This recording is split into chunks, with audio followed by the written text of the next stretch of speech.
Live in the moment, expressing likes with present continuous tense.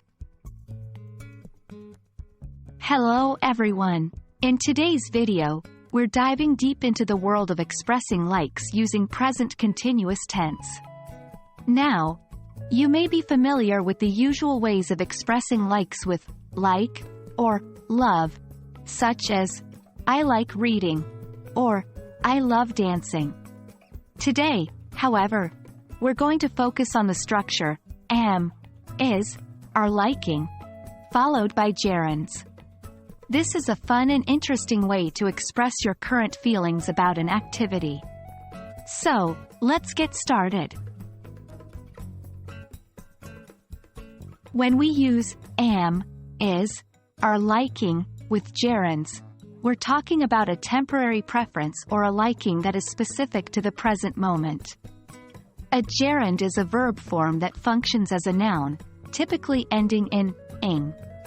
So, for example, running in, I am liking running these days, is a gerund.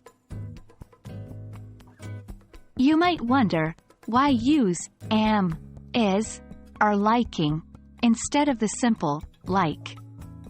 The key difference is that am, is, are liking denotes a temporary, ongoing liking, something you're particularly enjoying at the moment or in this phase of your life. Let's have a look at some examples. 1. I am liking this new book I started. Here, you're expressing your enjoyment of a book that you're currently reading. 2. She is liking the yoga classes.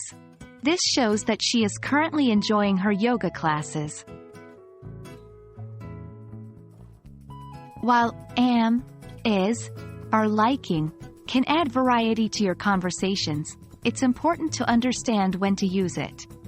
We typically use this structure in informal settings, such as conversations with friends or family. It's not commonly used in formal writing or speaking. Consider these examples. 1. We are liking the vibe of this coffee shop. This could be a casual comment to a friend while visiting a new cafe. 2. He is liking his new job a lot. This might be a way to describe a friend's feelings about a recent career change. Remember, these expressions are subjective and temporary, indicating ongoing experiences or feelings. And there you have it. Now you know how to use am, is, are liking with gerunds to express your current, ongoing likes. Remember, it's a more informal, conversational way to express temporary preferences or feelings, and it can add some variety to your English. We hope this video has been helpful in improving your conversational English skills. Keep practicing and we'll see you in our next video. Happy learning!